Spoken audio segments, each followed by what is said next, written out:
Okay అండి. Thank you so much అండి ఈ వీడియో చూస్తున్నందుకు. ఓకే, ఈ వీడియోలో మనం జస్ట్ కమ్యూనికేషన్ స్కిల్స్ అనేవి ఎలా ఇంప్రూవ్ చేసుకోవాలో చూద్దామండి. మనం కోర్స్ చేసామండి కమ్యూనికేషన్ స్కిల్స్ అనేవి. ఆ కోర్స్ అనేది మీరు జాయిన్ అవుతే ఈ వీడియో అవసరం లేదండి మీకు, కాబట్టి జాగ్రత్త చూసుకుంటే వెళ్ళిపోదామండి. ఏం లేదు, సింపుల్గా అండి. ఫస్ట్ వర్బల్ కమ్యూనికేషన్ స్కిల్స్ అనేవి చూద్దామండి ఎలా ఉండాలో. వర్బల్ అంటే ఏం లేదండి, మనం మాట్లాడేది కమ్యూనికేషన్ వర్బల్ అంటారు. నాన్ వర్బల్ అంటే రాసే కమ్యూనికేషన్ అనమాట. చూద్దాం మనం ఫస్ట్ వర్బల్ కమ్యూనికేషన్ స్కిల్స్ అనేది చూద్దామండి. అందులో ఫస్ట్ అండి క్లారిటీ ఉండాలండి. మనం మాట్లాడేటప్పుడు ఏం మాట్లాడుతున్నామో ఫస్ట్ క్లారిటీగా మాట్లాడండి. దడదలాడిచ్చి ఈ వీడియో చేసినట్టు అలా మాట్లాడకూడదండి. స్పీకింగ్లో క్లారిటీగా మాట్లాడండి. అలాగే ప్రొనౌన్సియేషన్ అనేది బాగా ఉండాలండి.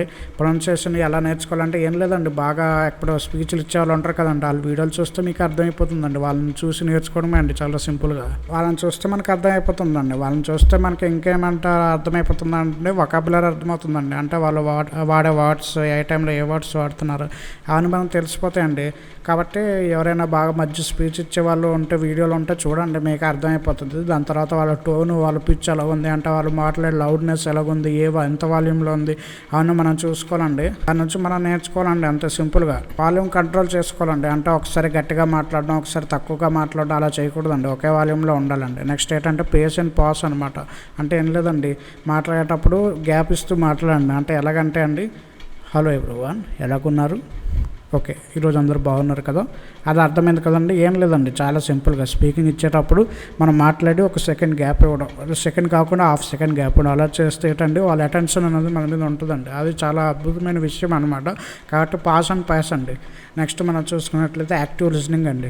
ఖచ్చితంగా ఇది ఉండాలండి. ఎందుకంటే మనం మాట్లాడే ముందు వాళ్ళు మన గురించి ఏం అర్థం చేసుకుంటున్నారు, లేకపోతే ఎవరైనా మనం మాట్లాడే ముందు మనం ఎవరినైనా అర్థం చేసుకోవాలనుకోండి, యాక్టివ్ లిజనింగ్ అనేది ఉండాలండి. అప్పుడు మనం అర్థం చేసుకుని వాళ్ళకి మాట్లాడే విధంలో మాట్లాడడానికి అవకాశం ఉంటుందండి. ఓకేనండి, చాలా సింపుల్ అండి. నెక్స్ట్ ఎంపతి కలిగి ఉండాలండి. ఎంపతి అంటే ఏం లేదండి, ఎదుటివారి ముందు జాలి కలిగి ఉండుట, అలా చేయడం అనమాట. అలాగే మనం మాట్లాడేటప్పుడు కాన్ఫిడెంట్గా మాట్లాడాలండి. అలాగే ఇలాంటివి ఇంకా చాలా ఉంటాయండి, ఇదిగో వీడియోలో కనిపిస్తున్నాయి కదా, ఇవన్నీ అలా చూసుకోవడమే సింపుల్గా. ఇప్పుడు నాన్ వర్బల్ కమ్యూనికేషన్ ఎలా ఉంటుందో చూద్దామండి. సింపుల్గా దడదలు ఆడిచ్చేద్దాం. నాన్ వర్బల్ అంటే ఏం లేదండి, చాలా simple. Body language, eye contact, facial expressions, hand shake ఎలాగ ఇవ్వాలి అవన్నీ మనం చూద్దామండి చాలా సింపుల్గా. ఫస్ట్ బాడీ లాంగ్వేజ్ మన వీడియోలో చూస్తే మనకు అర్థమైపోతుందండి. బాడీ లాంగ్వేజ్ చాలా స్ట్రైట్గా ఉండాలి, కాన్ఫిడెంట్గా ఉండాలి.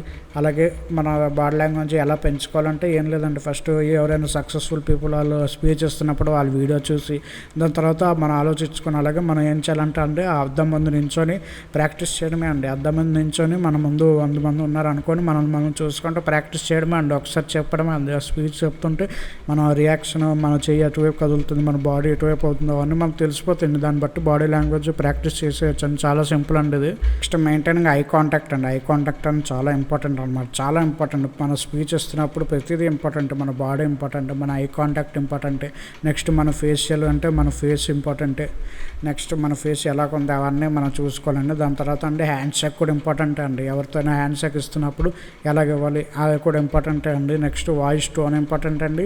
ఇందా మనం చూసుకునే అన్నీ చాలా ఇంపార్టెంట్ అండి. ఇవన్నీ సింపుల్ అండి. హ్యాండ్ షేక్ ఇచ్చేటప్పుడు హ్యాండ్ షేక్ కొంచెం గట్టిగా ఇవ్వాలండి. ఎందుకంటే మనకు తెలిసిందే కదండి, మామూలు మనం వీడియోలో చూస్తే మనకు అర్థమైపోతుందండి. ఒక స్పీకర్ని సెలెక్ట్ చేసుకుండండి, మీకు నచ్చిన స్పీకర్ని, ఒక మంచి వ్యక్తిని, నీకు మెంటర్గా ఉన్న రోల్ మోడల్గా ఉన్న ఎవరో ఒక వ్యక్తిని సెలెక్ట్ చేసుకుని ఆ స్పీచ్ చూసి అందులో చూడండి అతని బాడీ లాంగ్వేజ్ ఎలాగుంది, ఐ కాంటాక్ట్ ఎలాగుంది, ఫేస్ ఎక్స్ప్రెషన్స్ ఎలాగున్నాయి, హ్యాండ్ షేక్ ఎలాగుంది అవన్నీ మనం చూసుకుంటే మనకు అర్థమైపోతుందండి. ఓకే, ఇప్పుడు మనం చూద్దాం ఇంకా అదే అండి. నెక్స్ట్ మనం చూసేది విజువల్ ఎయిడ్స్ అండి. అంటే ఏం లేదండి, సింపుల్గా మనం చూస్తే మనం ప్రజెంటేషన్ ఇచ్చేటప్పుడు మనం గ్రాఫ్స్ అలాగే పీపీటీస్ డిజైన్ చేస్తుంటాం కదండి, అవి ఎలాగ ఉండాలి అనేది మనం చూద్దాం చాలా సింపుల్గా. ఫస్ట్ క్లారిటీగా ఉండాలండి. సెకండ్ ఏంటంటే అండి విజువల్స్ అనేవి ఎక్కువ ఉండాలన్నమాట. లైక్ విజువల్స్ అంటే మీకు అర్థమైతే చెప్పాలంటే గ్రాఫ్స్ కానీ, ఇంకా మనం చూసుకున్నట్లయితే ఇమేజెస్ కానీ అవన్నీ ఎక్కువగా ఉండాలి, యానిమేషన్స్ కానీ. దానివల్ల ఏంటంటే చూసే వాళ్ళు అట్రాక్ట్ అవుతారు అనమాట. మన స్పీచ్ ఇచ్చేటప్పుడు దాని నుంచి ఎక్స్ప్లెయిన్ చేస్తున్నప్పుడు ఆ విజువల్స్, యానిమేషన్ అవన్నీ చూస్తున్నప్పుడు వాళ్ళు కొంచెం అట్రాక్ట్ అవుతారు అనమాట. చాలా మంచి విషయం అలాంటివి ఉండడం వల్ల. అలాగే కీ ఇన్ఫర్మేషన్, మెయిన్ పాయింట్స్ అనేవి చాలా ఈజీగా సింపుల్ లాంగ్వేజ్లో ఉంటే ఇంకా బెస్ట్ అండి. చాలా మంది కనెక్ట్ అవుతారు. మనకు తెలిసిన విషయం అది మీకు. అలా మనం చేసుకుంటూ వెళ్ళిపోవడం అనేది దడదలు ఆడిచ్చేయడం అండి. ఏం లేదండి, ఫస్ట్ మీకు సింపుల్గా చెప్పాలంటే కమ్యూనికేషన్ స్కిల్స్ మీరు బాగా చక్కగా నేర్చుకోవాలంటే ఏం లేదండి, బాగా స్పీచ్ ఇచ్చిన వ్యక్తి ఉంటారు కదండి, మీకు తెలిసిన మీ రోల్ మోడల్ వ్యక్తి కావచ్చు, ఎవరైనా బిజినెస్ మ్యాన్ కావచ్చు, అతని అతను స్పీచ్ ఇచ్చే వీడియో చూడండి, అతని బాడీ లాంగ్వేజ్లు అన్నీ చూడండి, అతను వాయిస్ టోన్ చూడండి, అతను ఎలాంటి సమయాల్లో ఎలాగ స్పీచ్ ఇచ్చినా అవన్నీ చూడండి. మీకు ప్రతి ఒక్కటి మీకే తెలిసిపోతుంది. మనం ఏం చేయాలంటే దాని తర్వాత అద్దం ముందు నించొని మనం ప్రాక్టీస్ చేసుకోవడమే అండి. మన బాడీ లాంగ్వేజ్లో అవన్నీ చూసుకొని ఇంకా కరెక్ట్ చేసుకుని దాని తర్వాత అలాగ మనం నేర్చుకోవడమే అండి. అంత చాలా సింపుల్ అనమాట. నెక్స్ట్ వీడియోలో మనం మేనేజింగ్ యాంగ్జైటీ అలాగే కాన్ఫిడెంట్ ఏమైనా బాధలు నెక్స్ట్ యాంగ్జైటీ వస్తూ ఉంటుందండి. ఎందుకంటే పబ్లిక్ స్పీకింగ్ ఫస్ట్ టైం చేస్తున్నా హాట్ టాపిక్ పట్టుకొని చాలా యాంగ్జైటీ అవన్నీ వస్తుంటుంది. దాన్ని ఎలా మేనేజ్ చేసుకోవాలి, కాన్ఫిడెన్స్ అనేది ఎలా తెచ్చుకోవాలి, రిహార్సల్ ఎలా చేయాలి అవన్నీ మనం చూసుకుందామండి. థ్యాంక్ యూ సో మచ్ అండి. సబ్స్క్రైబ్ చేసుకుంటే లైక్ చేయండి.